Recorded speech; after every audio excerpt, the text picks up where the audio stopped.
나왔나 궁금하면 21절을 보면 돼요. 나의 계명을 지키는 자라야 나를 사랑하는 자니 나를 사랑하는 자는 내 아버지께 사랑을 받을 것이요 나도 그를 사랑하여 그에게 나를 나타내리라. 나를 사랑하여 계명을 지키는 자에게 나를 나타내리라. 나타내리라. 나타내리라는 것이 현현하여 임하리라 이런 뜻입니다. 그 사람에게 나를 보여서 같이 살리라 이런 뜻이에요. 나타내리라가 다른 사람에게는 숨겨서 못 보게 하고 예수님을 사랑하는 사람은 예수님을 보고 이런 차원이 아니라 그 사람에게 나타나셔서 에피파니 그래서 안티오코스 에피파네스 안티오코스 에피파네스 4세 나쁜 놈이거든요. 이 나쁜 놈이 왜 나쁜 놈이냐면은 신이 현현한 게 나다 그랬거든요. 내가 신이다.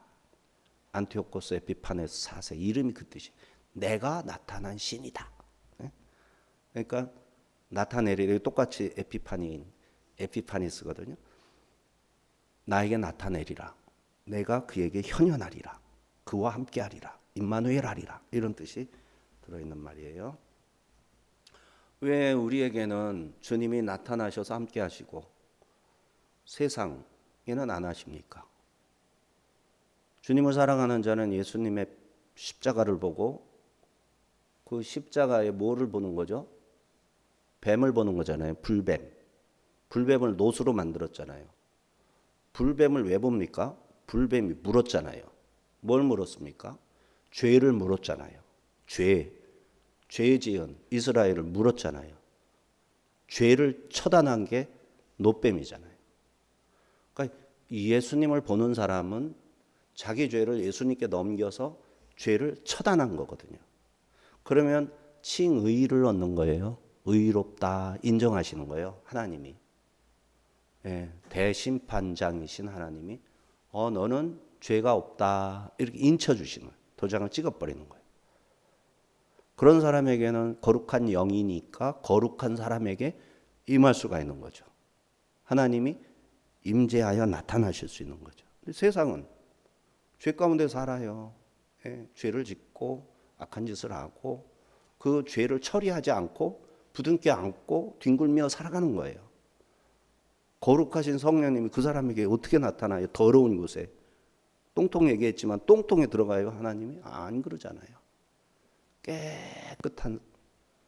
깨끗한 옷을 입고 깨끗하게 행하시는 거룩하신 하나님이 어떻게 죄악으로 그냥 똥통처럼 더러운 곳에 같이 뒹굴겠어요. 그러니까 안 나타나는 거예요 거기에는.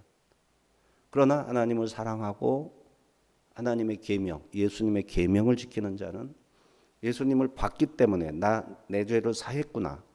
내 죄를 사해 주셔서 나를 의롭게 하셨구나. 그게 믿어지니까 뭐라고 하시지?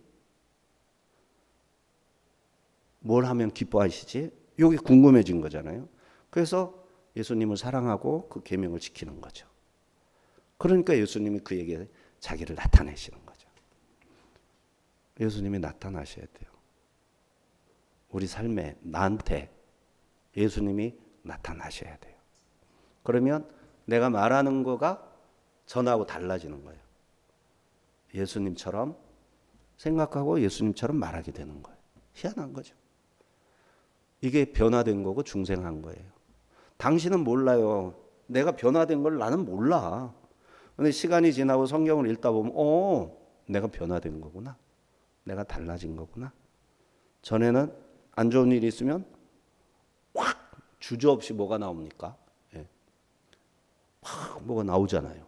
욕이 나오고 불평이 나오고 원망이 나오고 쌍시오심이 뭐 쌍기역이며 뭐 거침없이 나오잖아요. 근데 거룩하게 된 사람, 예수님을 믿는 사람, 예수님을 사랑하는 사람은 예수님을 닮아가니까 싹 어디로 가는지 없어진단 말이에요. 그게 어쩌다가 나오기도 하겠지만 인지가 된다. 내가 욕하고 있네. 하고 하지 말아야지. 그래서 안 하게 되는 거예요. 점점.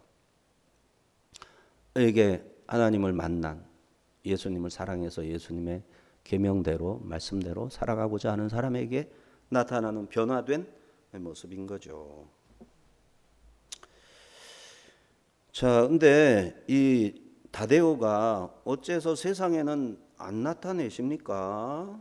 세상에 나타내셔서 정복해야죠. 세상에 예수님이 나타나셔가지고 그 세상의 악한 자들을 그냥 확 정복해가지고 찍소리도 못하게 하셔야죠. 교회를 핍박하는 요한이 이 요한복음을 쓸 때는 90년경이라면요. 85년에서 95년 사이. 예수님이 죽으시고 50년 정도 지난 다음. 로마가 어마어마하게 핍박했어요. 중국에서 지금 시진핑이가 어마어마하게 기독교 핍박하잖아요.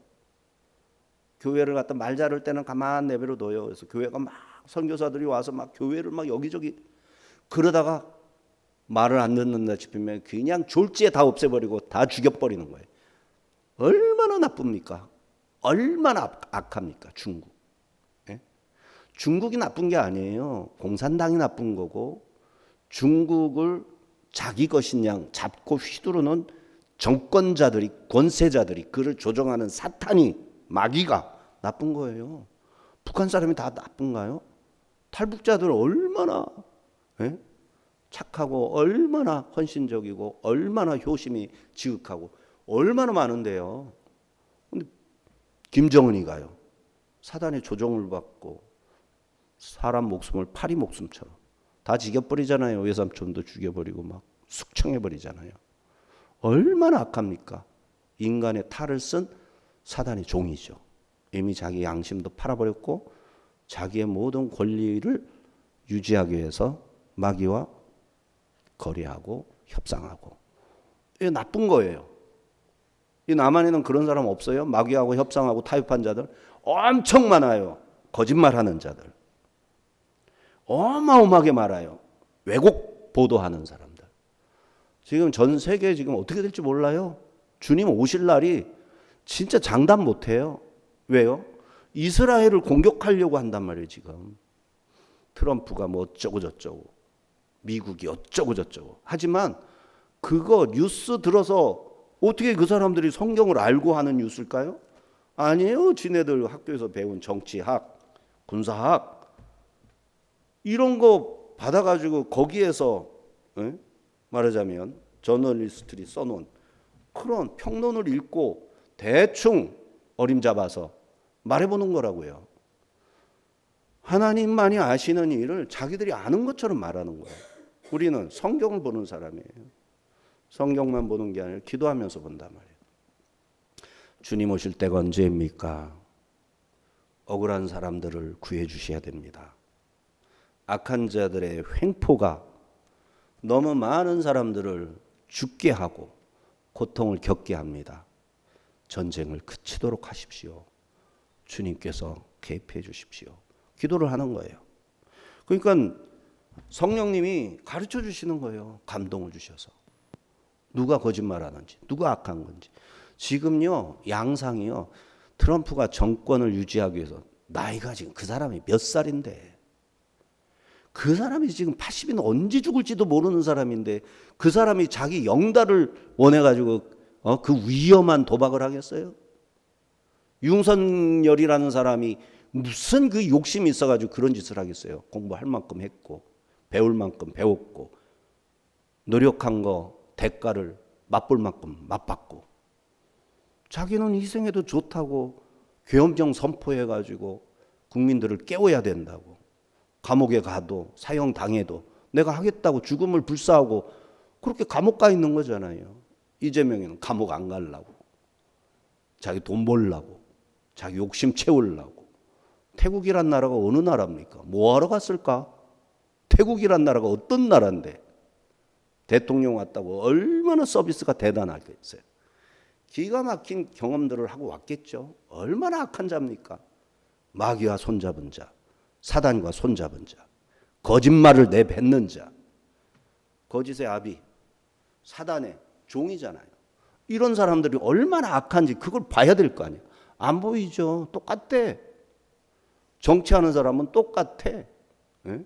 야당은 야당, 여당은 여당대로 다 나쁘대. 다 나쁘기는 다 나쁜 거 맞아요. 인간이 나쁘지 않은 사람이 어디 있어. 그런데 나라를 위하는 사람이 있고 하나님 앞에 굴복할 줄 아는 사람이 있고 나라보다도 내가 중요한 사람이고 하나님이라면 대적하는 사람이 있는 거고 그거를 구별할 줄 알아야지.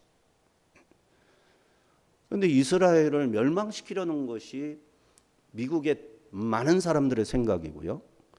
이스라엘은 참 좀 말썽쟁이라고 보는 거예요. 내버려 둬야 된다고는 죽든지 말든지 신경 쓰지 말라는 거예요. 아니에요. 유대인들, 나쁜 유대인들 참 많죠. 유대인들 중에 자기 욕심 많이 부리고 돈 많이 벌고 우리나라가 유대인 욕먹듯이 욕먹을 짓을 엄청 하고 있어요. 세상의 아이디어, 돈 버는 자리 다 뺏어서 독차지하기 시작하잖아요. 한국 사람이 와서 손대기만 하면 다 뺏기잖아. 전 세계 사람들이. 그러니까 이게 이제 점점 미워지는 거예요. 점점. 이런 거를 볼 줄 알아야 됩니다. 공공의 적으로 발전하고 있어요. 그럼 우리는 어떻게 해야 되나? 이스라엘 같은 나라, 대한민국 같은 나라가 열심히 해서 발전하고 돈을 벌어서 그 악한 자들이 혹세무민 다 처참하게 죽이고 살육하고 그런 불쌍한 중국에 11억, 14억 뭐 몇 명이라고 봐야 돼요. 인도 얼마나 많은 사람 카스트 제도에 노예 생활합니까? 그 이슬람권에 얼마나 많은 사람이 자유가 없습니까? 이런 사람들을 해방시키는 좋은 일들, 굶주리는 사람들 먹여주는 일들 이게 집중을 해야 되는 거라고요. 이거를 하는 나라가 된다고. 미국이 그걸 하는 거고 한국이 그걸 해야 되고 그거 하는 나라 몇몇 독일이 그거 좀 해야 되는데 독일도 좌파 우파가 있어서 그거를 싫어하는 사람들이 많죠. 그러나 서방 세계 기독교 사회, 기독교 국가들은 기본적으로 헌법이 남을 돕게끔 돼 있어요. 이런 나라들을 지켜줘야 됩니다. 선한 일을 하도록. 그러나 침략하고 빼앗고 죽이고 이게 자기 사명인 줄 아는 제국주의의 흐름 속에 있는 나라들. 일본 같은 나라가 좀 그런 면이 있죠. 자유우방이라 하더라도. 또 이란, 중국, 북한 이런 나라들은 절대로 사단의 종노릇하는 나라들은 편들어주면 안 되는 겁니다.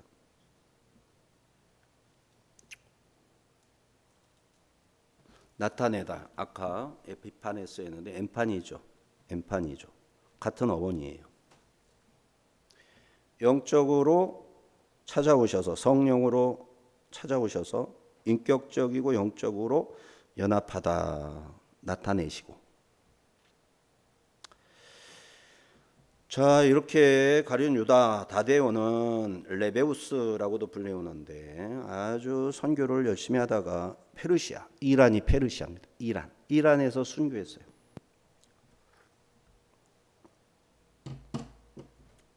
유다는 부활하신 예수님이 세상에 나타나셔서 부활의 권능을 보이고 세상 나라를 심판하여 하나님께 영광 돌렸으면 좋겠다. 나쁜 나라들을 그냥 하나님이 가셔서 그냥 다 때려 부시면 될 거 아니냐 이렇게 생각하는 거예요. 근데 하나님은 그렇게 안 하세요. 나의 나라는 땅에 속하지 않고 하늘에 속했다.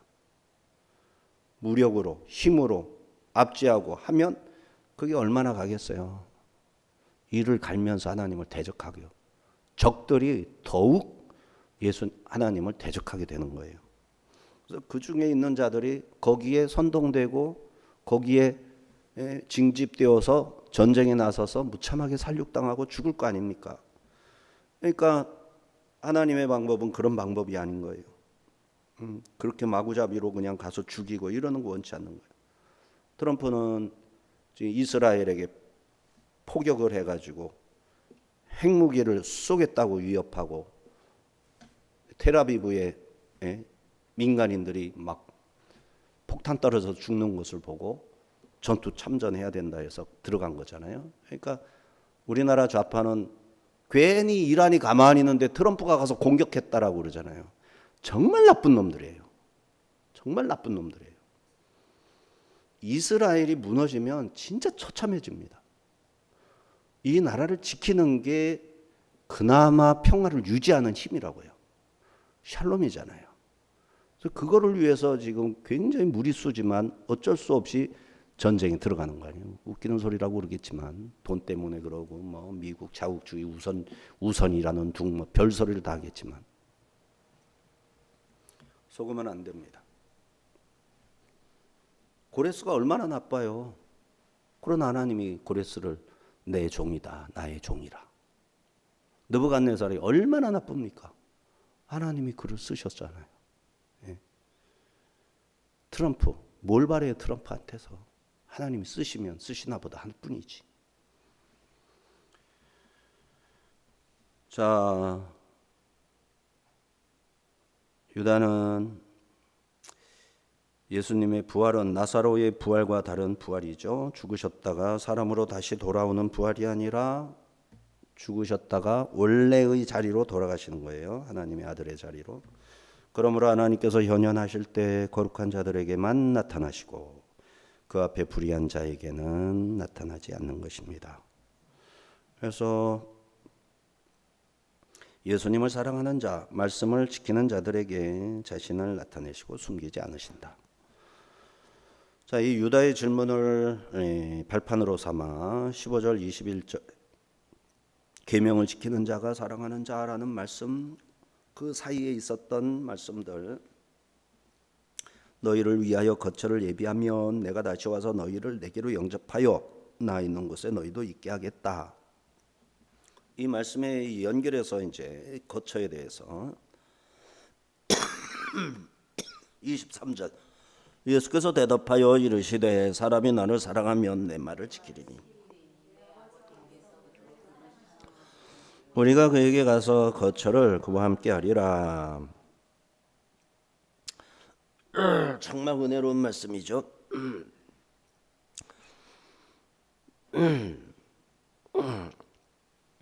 예수님을 사랑해서 예수님 말씀을 지키면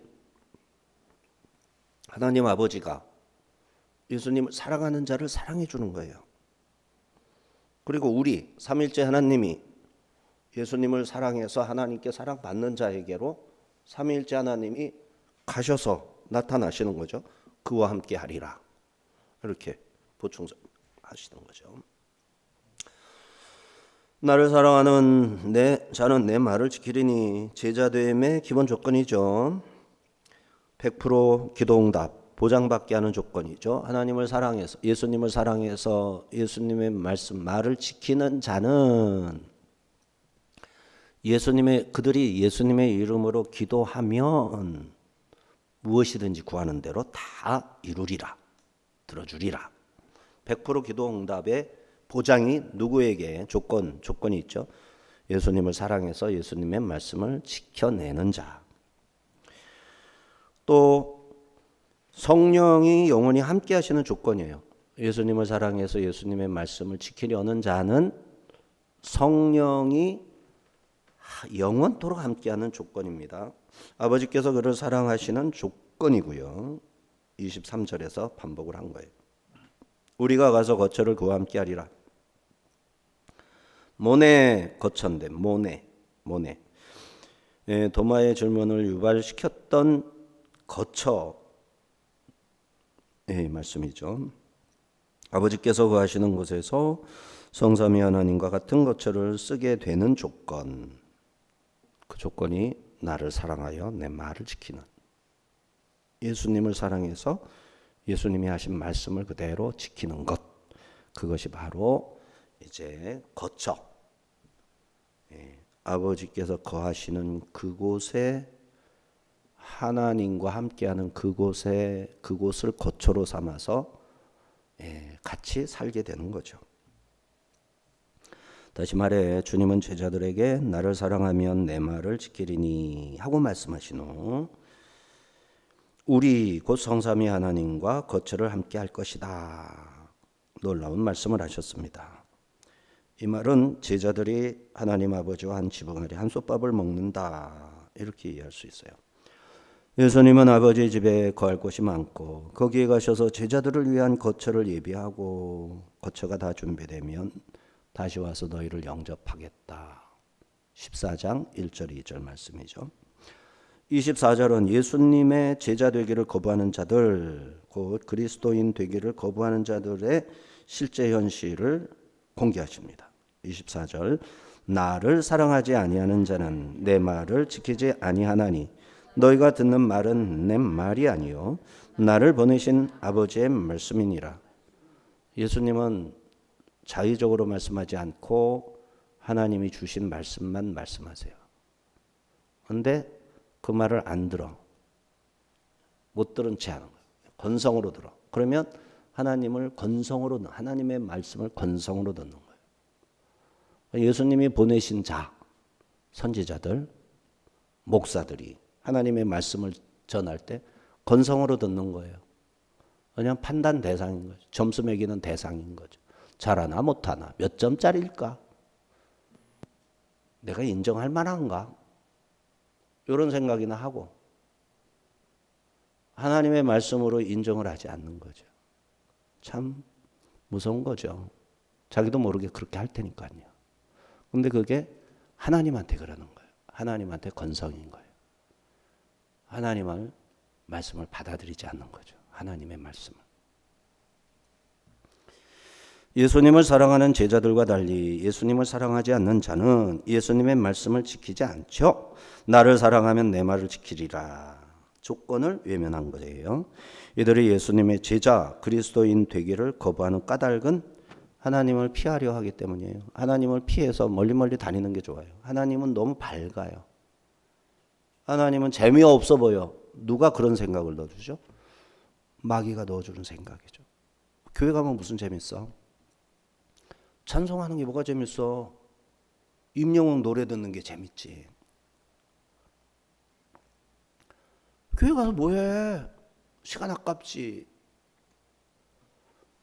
연극 보러 가고 영화 보러 가고 얼마나 재밌는데 교회 가서 뭐해? 구두커니 앉아있잖아. 하나님을 슬슬 피해 다니는 거예요. 재미없어서. 왜 그렇습니까? 하나님을 사랑하지 않으니까.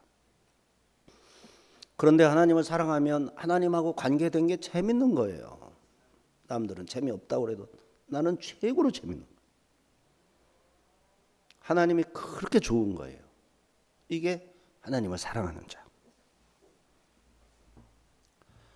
제자들은 예수님을 통해 하나님 아버지의 말씀을 계속해서 들어왔습니다.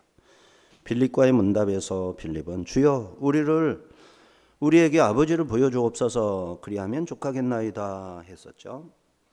주님은 성부와 성자의 일체성, 주의 말씀은 곧 아버지의 말씀이다. 나를 본 자는 아버지를 보았거늘 너는 나에게 아버지를 보이라 하느냐? 네가 나를 보면 아버지를 본 것이다. 그런데 너는 나에게 아버지를 보이라 하느냐? 그렇죠? 예수님을 본 자는 하나님을 본 건데 이 시간에 설교를 믿음으로 듣는 사람은 예수님의 음성을 듣는 건데 나도 주의 음성을 들어보겠다고 그냥 주야하고 그냥 꾸레꾸레 소리를 지르거나 나는 한 번도 듣고자 했지만 한 번도 예수님의 음성을 들려준 적이 없어. 하나님의 나한테 목소리 들려준 적이 없어. 나에게 정말 체험을 한 번 준 적이 없어. 에이, 오늘도 그럴 텐데 뭐. 대충 예배 드리는 거죠. 대충. 성의 없이. 아니죠. 설교 때마다 예수님이 말씀하셨잖아. 근데 그거 아니라고 그랬잖아. 듣기 싫다고 그랬잖아. 이거를 몰라, 이거를. 성경이 얼마나 중요하게 가르치는데 이런 게 안 들려요. 감춰져 있는 거예요, 이런 게. 하나님이 그런 식으로 감춰져 있는 거예요. 왜 그러죠? 하나님을 사랑하지 않는 거거든. 세상을 사랑하는 그 사랑, 세상으로부터 내가 선점해야 할 무엇인가를 얻는데 신앙생활이 도움이 된다고 보는 거거든. 그러니까 내가 진짜 좋아하는 것을 얻기 위해서 하나님 사랑하는 사람으로 행동을 한 거예요. 하나님 사랑한 거 아니라고. 예수님을 사랑하고 예수님의 말씀, 음성을 듣기를 사랑하고 좋아하고 이래야 되는데 정작 그게 싫은 거예요. 그래서 안 들었던 거예요. 빌립이, 예, 유다가, 빌립이, 주여 우리에게 아버지를 보여주옵소서. 나를 본 자는 아버지를 보았거늘 매 주일마다 설교를 듣는 자는 주님의 음성을 듣거늘 꼭 산꼭대기에 올라가서 부르짖어야 들린다고 생각하느냐. 얼마나 불행한 겁니까? 매주일 듣고 매일 아침마다 성경을 읽으면 하나님의 음성을 듣는데 그거는 하나님의 음성이 아니래. 얼마나 어처구니가 없는 겁니까 이게. 어디서 하나님의 음성을 들어. 어디서. 기독교가 아닌 거예요 오늘날. 얼마나 많은 기독교 신자들이 그런 식으로 믿냐고요. 기독교가 아니지. 예수님은 그렇게 하는 거라고 하는데 아니라는 거예요. 나를 사랑하지 않는 자, 곧 예수님을 사랑하지 않는 자는 주의 말씀을 지키지 않고 그렇게 함으로써 예수님을 보내신 하나님 아버지에 대한 사랑을 거부하는 것이죠. 예수님을 사랑하면 주님의 계명을 지키지 않을 수가 없습니다. 주님은 이들에게 결코 자신을 나타내지 않을 것입니다. 그런데 13장과 14장에는 예수님의 고별 설교가 이어지는 가운데 4명의 제자가 쭉 등장을 해요. 네, 우리가 드라마를 봐도 그렇고 이 작가들이 머리가 좋잖아요. 그러니까 연극 같은 거가 그러잖아요.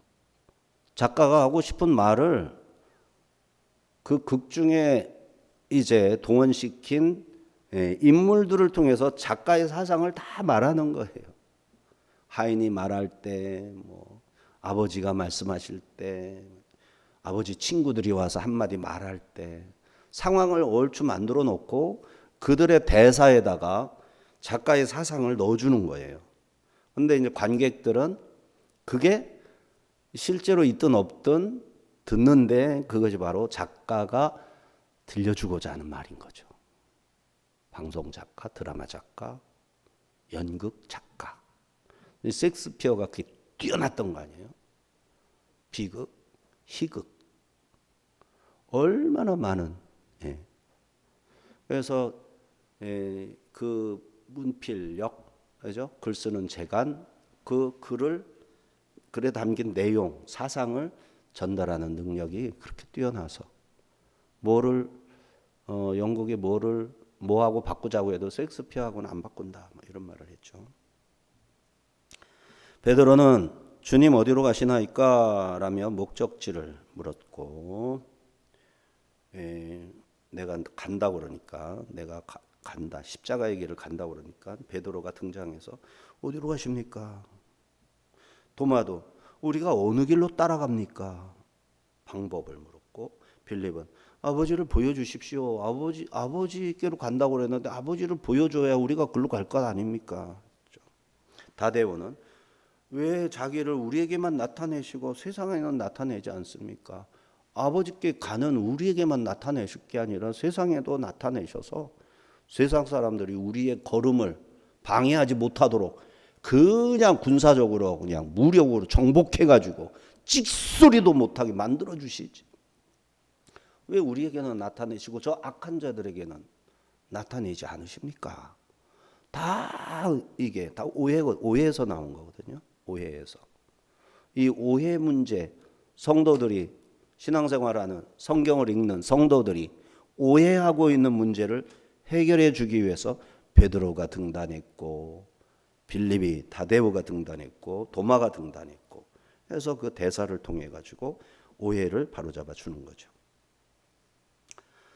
제자들은 여전히 육신적인 생각에 머물러 있었습니다. 주님이 로마를 정복하고 온 세상 위에 화려하게 군림하실 정치적 메시아가 되기를 바랬던 것이죠. 제자들조차도. 그러나 주님은 이들의 어리석은 질문을 하나하나 받아서 답변을 하시면서 기독교의 가장 깊은 신비, 성령의 내주와 사랑을 통한 연합, 성령이 오셔서 우리와 함께 하시며 삼일째 하나님과 내가 연합되게 된다. 이거를 이들의 오해에 대한 답변을 하시면서 해결해 주시는 거예요. 그러면 성령이 나타나심, 성령을 통해서 하나님이 우리에게 나타나심으로 이 네 제자의 13, 14장에 나타나고 있는 모든 질문에 대한 답변이 다 해결되게 되는 거예요. 키워드죠, 키워드. 요한복음의 가장 큰 특징 중 하나가 등장인물의 오해를 통해 예수님이 더 깊은 영적 진리를 계시하는 방식을 취한다라는 점이죠. 3장에서 니고데모는 거듭남을 오해했고 4장에서 사마리아 여자는 예배를 오해하고 또 생수에 대해서 오해하고 네 제자는 영적 무지에서 오해를 했는데 그것을 해결해 주면서 징검다리처럼 더 높은 차원의 진리를 깨닫도록 하시는 거죠.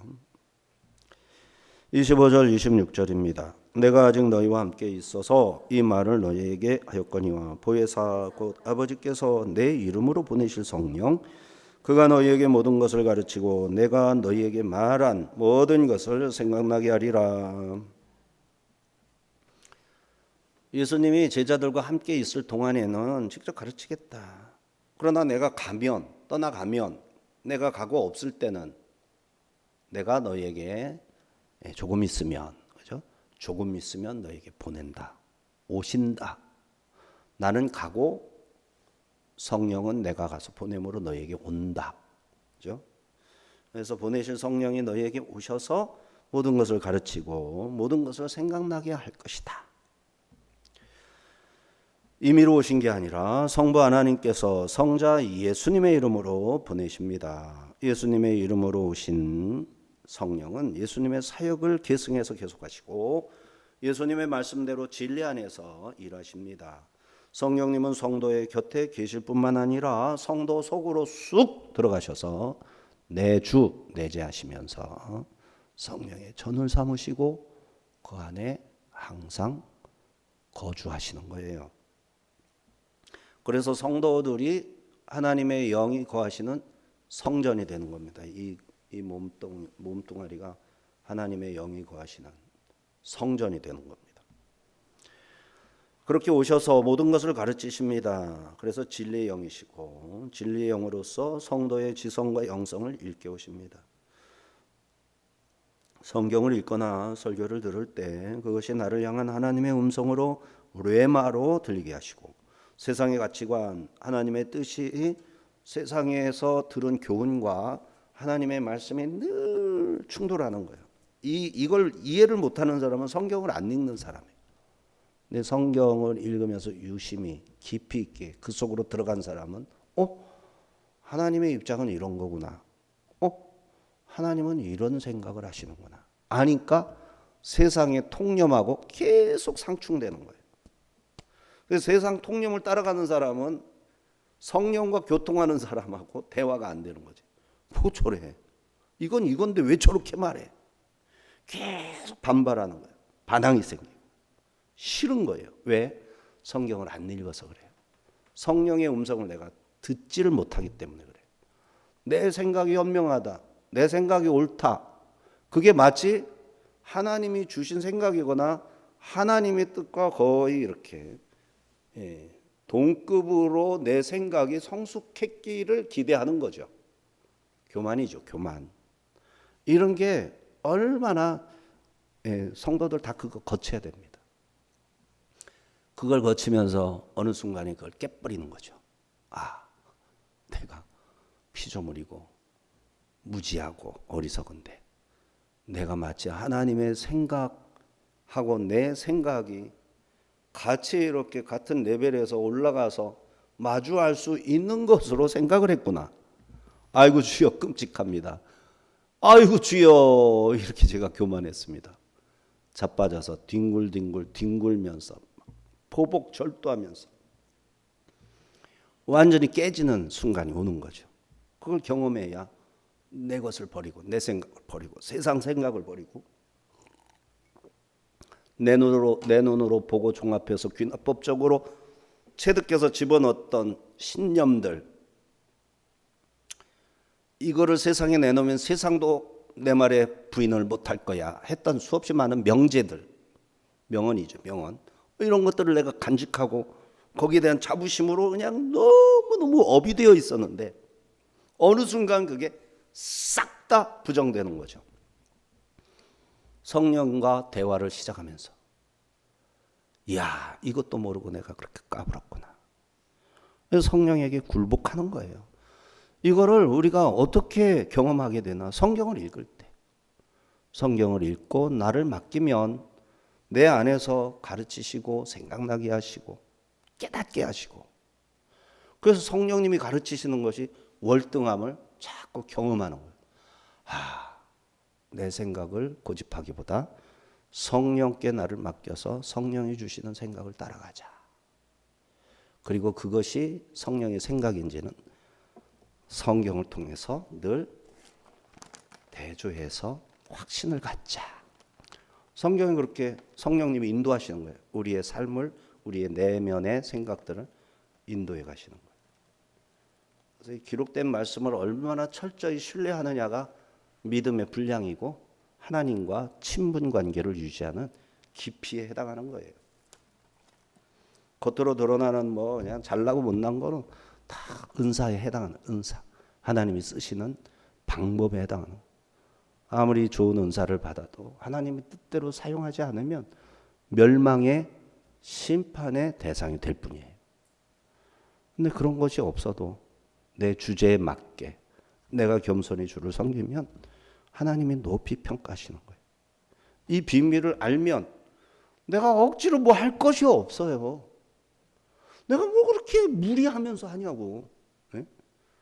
욕심인데 하나님께 맡기고 하나님이 허락하시는 것에 감사하면서 오히려 내 입술에 찬송이 더 나오게 하고 감사가 더 나오게 하고 내 관심이 하나님의 뜻이 더 많고 하나님이 사랑하는 가난하고 불쌍하고 연약한 사람들을 붙잡아서 일으키는 일이 내가 더 관심이 가고, 그래서 내 인생을 그쪽에다가 몰입을 하는 쪽으로 자꾸 내 삶의 자리를 자꾸 바꿔나가는 거. 얼마나 가치 있어요. 이런 가치 있는 삶을 추구해야 돼요, 우리가. 당당하게. 예. 돈 있다고 와서 까부는 사람들, 겉으로는 불쌍하니까 들어주지만 얼마나 미련합니까? 인생 살아봐야 몇 년이나 산다고 돈 가지고 자랑할 새가 어디 있습니까? 예? 건강 가지고 자랑할 새가 하루 아침에 무너질 수 있는 건강을 자랑을 합니까? 주님 앞에 무릎 꿇고 주여 살려주십시오. 이거보다 가장 지혜로운 태도가 어디 있어? 살려주십시오. 아무것도 아닙니다. 주님의 오른손으로 한번 휘두르면 저는 그냥 끝장입니다. 이런 납작 엎드려서 은혜를 구하는 사람이 제일 지혜로운 거지. 무식해 보여도.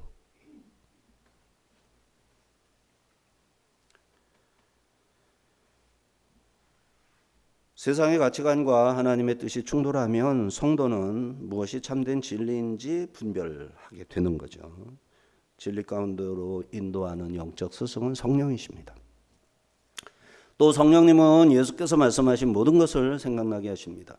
성도의 위기 순간, 낙심의 자리, 선택의 기로에 섰을 때 과거에 들었던 하나님의 약속, 말씀을 기억의 수면 위로 떠오르게 하시는 분, 성경과 하나님의 약속의 말씀을 떠오르게 하는 건 마귀가 아니다. 마귀는 그걸 잊어버리게 하는 거고 부정하는 것이고 바꿔버리는 것이고, 성령은 성경 말씀을 그대로 떠올리고 그대로 이해하고 그대로 생각하게 하는. 그래서 성령님이 이런 분이.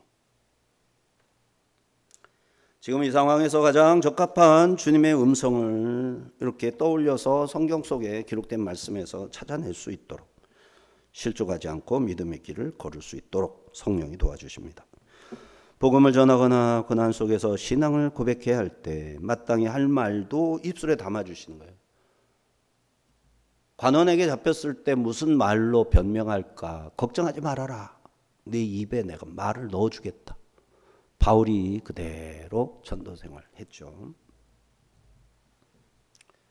이처럼 성령께서는 성도의 내면에서 깨닫게 하시고 생각나게 하시는 영이십니다. 저 예수님이 뿌리신 말씀의 씨앗이 성도의 심령 속에서 싹을 틔워 내적 변화를 일으킨 것이죠. 이와 같이 또 다른 보혜사이신 성령님은 진리의 영이요 교회의 교사로서 가르치는 영이십니다. 예수님께서 말씀하신 모든 것을 생각나게 하시는 말씀의 영이십니다. 파라클레이토스에서 힘을 북돋아 주는 위로자, 파라클레이토스. 지탱과 지지를 해주시는 보혜사. 27절. 평안을 너희에게 주노니 곧 나의 평안을 너희에게 주노라. 내가 너희에게 주는 것은 세상이 주는 것과 같이 아니하니라. 너희는 마음에 근심하지도 말고 두려워하지도 말라. 예수님이 평안을 너에게 끼치노니 그랬어요.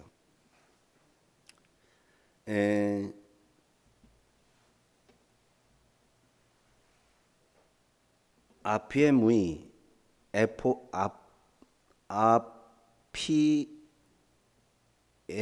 아피에미거든요. 아피에미 유산이라는 뜻이에요. 유산. 그래서 평안을 끼치노니 평안을 유산으로 주노니 평안을 너의 유산. 그러니까 우리가 기업을 유산으로 받는다. 상속. 평안을 내게 상속으로 주노니. 그러니까 주님이 평안을 준다고 그러면 주는 겁니까? 줄까 말까 하는 겁니까? 주시는 거예요. 나의 평안을 너에게 주노라. 주노라. 줬다. 평안은 너의 권리다. 너의 유산이다. 이게 원어가 너무 은혜스러워요. 근데 우리나라 말로도 이게 그대로 읽으면 되거든요. 아, 평안을 나에게 줬네. 내 거네. 평안이 내 거네. 왜죠? 물고기를 잡고 내 거다.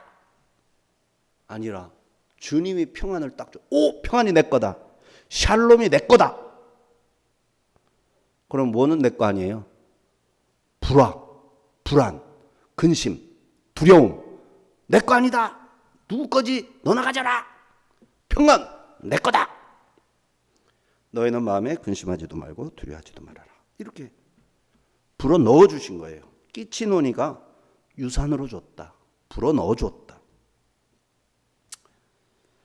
세상 평안은 조건부 평안이죠. 통장 잔고가 넉넉할 때, 건강할 때, 자녀가 잘 될 때. 일시적인 상황의 안독감이죠. 환경이 흔들리면 다 사라져 버립니다. 환경이 흔들거리면 불안, 걱정, 근심 가득해지죠. 그러나 내주하신 성령이 주시는 주의 평안, 샬롬, 주님이 나와 함께 하신다. 확신 가운데서 아무도 빼앗아갈 수 없는 평안이 내 것이다. 에이레네. 히브리 말로는 샬롬, 헬라어로는 에이레네.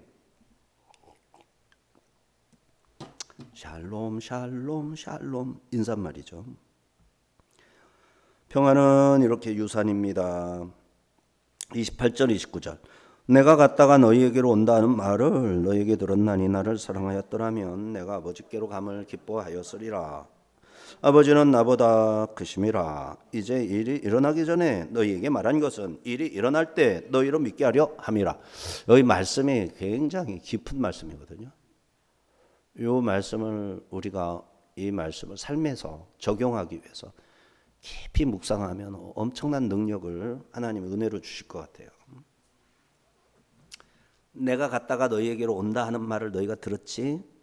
나를 사랑했더라면 내가 갔다가 올 거니까 가는 것이 너희에게도 기쁨이 됐을 거야. 이렇게죠. 왜냐하면 아버지는 나보다 크시니까. 나보다 크신, 내가 나보다 크신 분에게 아버지한테, 아들이 집에서 이제 실종신고 되어가지고 집도 모르고 어린 시절에 그랬다가 알았네. 이제 어떻게 누가 가르쳐줘서 알았네. 그래서 본가로 가게 된 거야. 친아버지를 만나게 돼. 고아원에서 막 이렇게 막 살다가 그러면은 좋은 친구들은 다 기뻐할 거 아니야. 와, 너 아버지 찾았구나. 예수님이 이 땅에 고아처럼 이렇게 왔다가 아버지를 찾아서 아버지한테 가는 거야. 큰 분 아버지한테 가는 거야. 그러면 예수님의 제자들은 와, 예수님이 아버지한테 돌아가시는 거야. 고아로 계시다가 찾으셨어. 박수 치는 거지. 그렇게 그 얘기 하신 거예요. 그런데 이제 일이 일어나기 전에 내가 이 말을 하는 것은 일이 일어날 때 너에게 믿게 하려 함이라. 예수님이 지금 말씀하시면 들었죠? 들으면 믿어야 되는데 이게 이 믿음을 가져야 되는 거예요. 예수님이 말씀하신 거 그대로 우리가 믿어야 되는 거예요. 이때는 믿음인 거예요. 근데 실제로 그 믿었던 것이 그대로 이루어지는 거예요. 그러면 내가 믿었던 게 진짜가 되는 거예요. 그죠? 근데 그 일이 이루어짐으로써 내가 믿었던 것이 진짜가 된 거지, 내가 믿은 것이 이루어진 그 상태가 진짜가 아닌 거예요. 진짜를 보니까 내가 믿었던 게 진짜였어. 이걸 말씀하시는 거예요. 그렇게 되려면 미리 말해줘야 되는 거예요. 그래서 이 사람이 믿음을 가지게 됐고 믿음을 가졌기 때문에 그리로 들어갈 자격을 얻었고 그래서 들어가서 그 일을 보게 되는 거예요. 이런 차원이 있고 이런 차원이 있고 그 다음에 미리 말해놔야 돼. 실제로 일어났을 때 이게 뭐지? 이게 뭐지? 이게 뭐지? 하고 마는 거야. 이걸 걱정하는 거예요. 이걸 걱정하는 거예요. 어떤 사람은 예수님이 말씀할 때 이미 믿어버렸기 때문에 그 일이 진짜로 일어났을 때 아무 문제 없이 거기에 동화되는 거예요. 하나님의 마음에 내가 공감을 하는 거예요. 예를 들어 그러잖아요. 예수님 내가 십자가에 죽으리라 하셨어요. 그걸 믿었어. 근데 이제 예수님 때가 돼가지고 예수님 십자가에 매달렸네. 그러면은 이 사람은 믿느냐 안 믿느냐를 씨름하는 게 아니에요. 이미 믿고 있기 때문에 십자가를 보면서 뭐를 씨름할까요? 예수님이 얼마나 고통스러울까?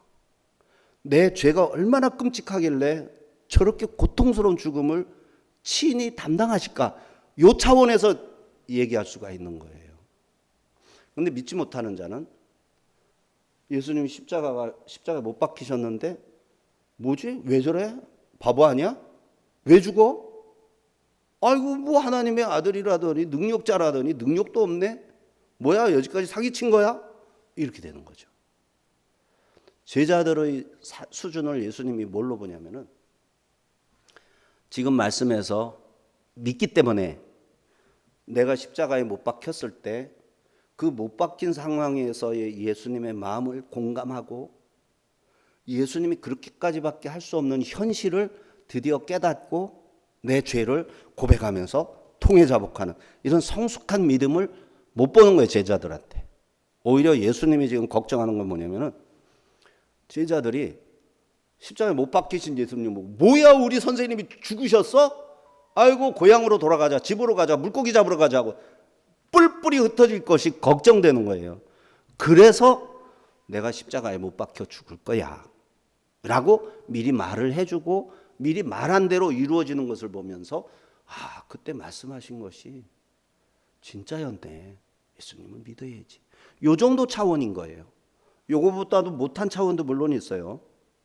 얘기를 해줘도 믿지를 않을 뿐만 아니라 그 상황을 봐도 딴 생각하느라고 저 뭐 하시는 거야 저거? 에? 왜 저래 왜 저래? 뭔 소리야 뭔 소리? 세 단계가 있어요. 나는 어떤 상태? 나는 어떤 상태?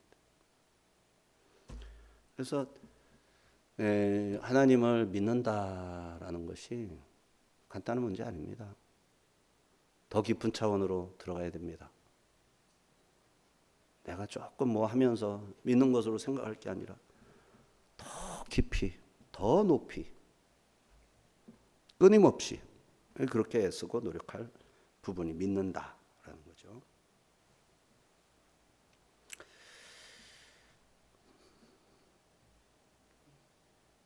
자, 일이 일어나기 전에 먼저 믿어야 하는 것은 우리의 주님은 사건이 터진 후에 타진이 아니라 터진 후에 수습하시는 분이 아니라 사건이 일어나기 전 말씀을 통해서 제자들의 믿음을 지켜주고 보호해주고 준비해서 믿게 하시는 거예요. 그래서 지금 제자들이 겪게 될 주님으로부터의 분리, 예수님은 가실 거잖아요. 하늘로 올라가실 거예요. 그럼 예수님이 없어질 거야. 예수님 어디 가셨지? 죽으셨어. 무덤에 가셨어. 어떡하지? 이 상태에서 어떡할 거냐는 거예요. 예수님이 나는 무덤에 3일 동안 묻힐 거야. 말씀하셨기 때문에 버티는 거죠. 하늘로 올라가는 거 내가 가면, 인자가 아버지께로 가면 내가 가서 너희를 위하여 거처를 예비하리라. 아버지께가 승천하셨어. 예수님 없네? 어떡하지? 예수님이 뭐라고 그랬다고? 내가 거처를 예비하러 먼저 갈게. 하늘나라 가셔서 우리들의 거처를 예비하시고 오셔가지고 때가 되면 오셔서 우리를 그 거처로 인도하여 드리실 거야. 요거를 믿으라는 거예요. 이렇게 준비시켜 주는 거예요. 1사절을 살펴보며 하나님을 믿으니 또 나를 믿으라 하셨는데, 주님의 처소를 예비하러 가시는 떠나심, 그리고 곧 다시 와서 영접하기 위함, 그러니 떠날 수밖에 없는 거죠. 미래에 일어날 일에 대한 소망의 닻을 미리 내리도록 하신 거죠. 28, 29절에서는 일이 일어나기 전에 너희에게 말한 것은 일이 일어날 때 너희로 믿게 하려 함이라 하시면서 왜 미리 말씀하셨는지 말씀했죠. 제자들이 십자가 사건을 마주했을 때 그것을 실패가 아니라 약속을 성취한 것이로구나 해석할 수 있는 믿음의 안경을 미리 씌워주기 위해서 미리 말씀해 주시는 거예요. 주님께서 제자들로 이미 믿고 있는 상태가 되게 하려 하신 이유는 제자들이 십자가 사건이 발생한 후 모두 도망치고 불신에 빠질 것이기 때문입니다. 그러나 부활 후 성령이 오셨을 때 주님이 다락방에서 하신 말씀대로 보혜사 성령께서 오신 거구나 깨닫게 되는 거죠. 이걸 사후적 깨달음의 원리라고 그래요. 믿을 때와 깨달을 때가 있는 거죠. 그래서 다양한 믿는 자의 다양한 모습에서 믿을 때, 깨달을 때, 그 앞에 들을 때, 듣고 믿는 사람, 들은 것이 기억하고 있다가 상기해서 일이 이루어졌을 때 그 들은 것을 상기해서 이루어진 모습을 보고 믿는 사람, 들을 때 믿는 사람 있고 들은 것이 이루어질 때 믿는 사람 있고, 그렇죠? 그리고 그것을 듣기만 했다가 이루어진 것을 보고 나서야 믿고 깨닫는 거죠. 그때 그 말씀이 이런 뜻이구나. 이런 다양한 거예요. 안 믿는 사람은 다 필요 없어요. 그냥 끝까지 안 믿는 거죠. 2장 22절에 뭐라고 그럽니까? 죽은 자 가운데 살아나신 후에야 제자들이 말씀하신 것을 기억하고 성경과 예수께서 하신 말씀을 믿었더라. 여기 나다나엘하고 대화한 거죠. 자, 제자들은 처음에 이 일을 깨닫지 못하였다가 예수께서 영광을 얻으신 후에야 생각났더라. 12장 16절에서 영광을 얻으신 후에야 생각났더라.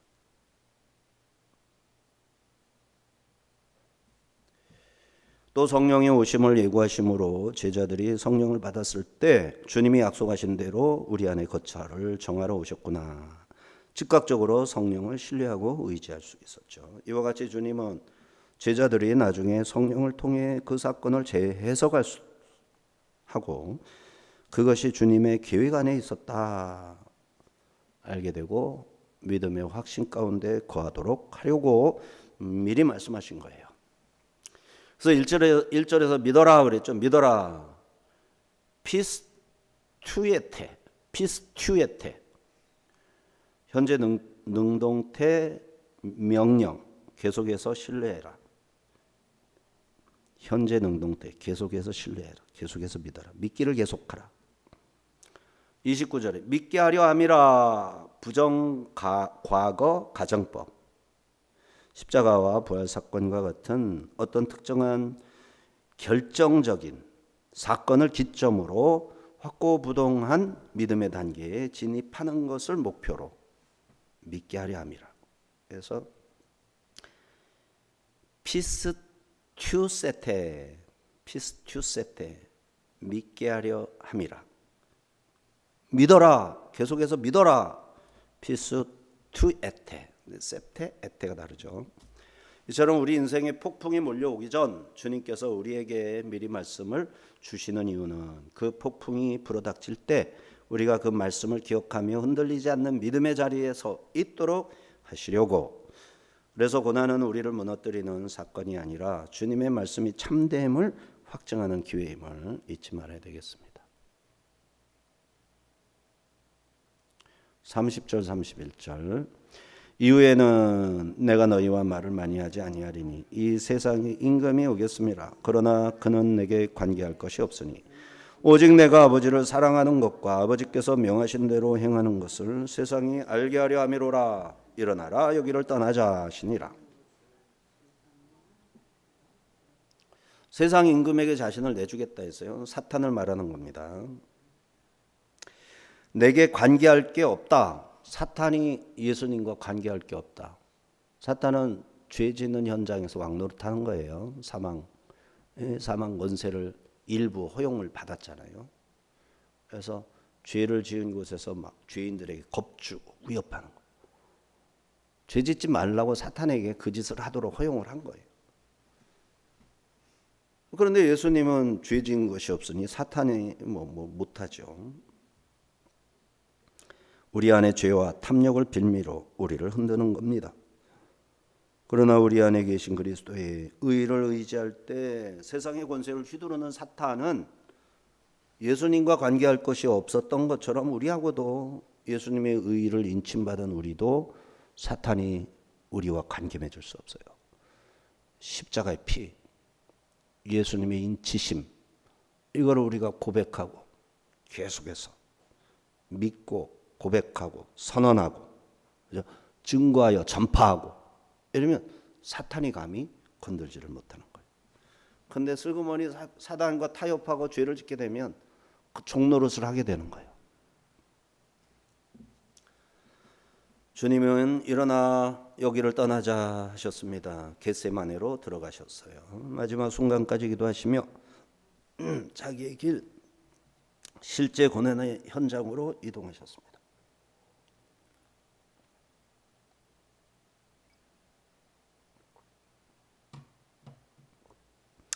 우리의 신앙도 다락방의 은혜에만 머물 것이 아니라 세상의 거친 현장으로 주님과 함께 나아가는 순종의 발걸음이 되어야겠습니다.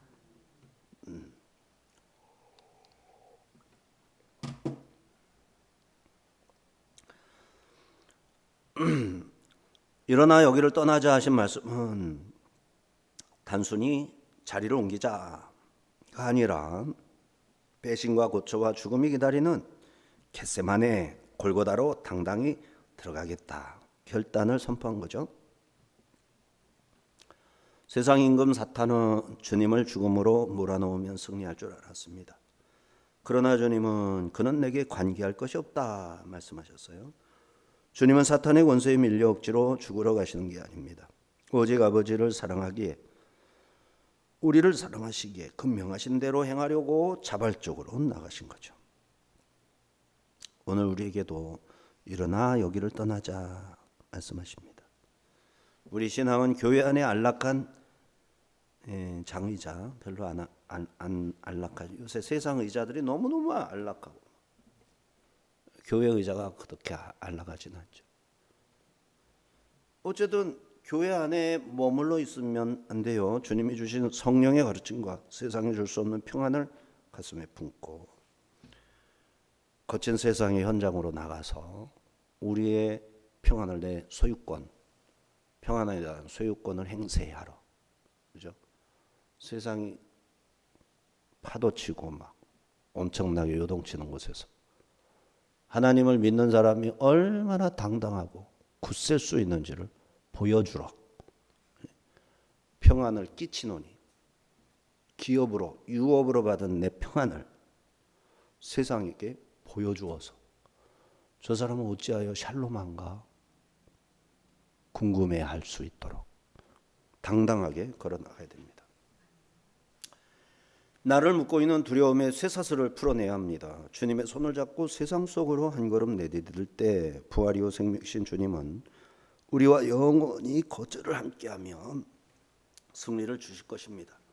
이 당당한 순종의 발걸음이 오늘 저와 여러분의 발걸음 되기를 주님의 이름으로 간절히 축원합니다.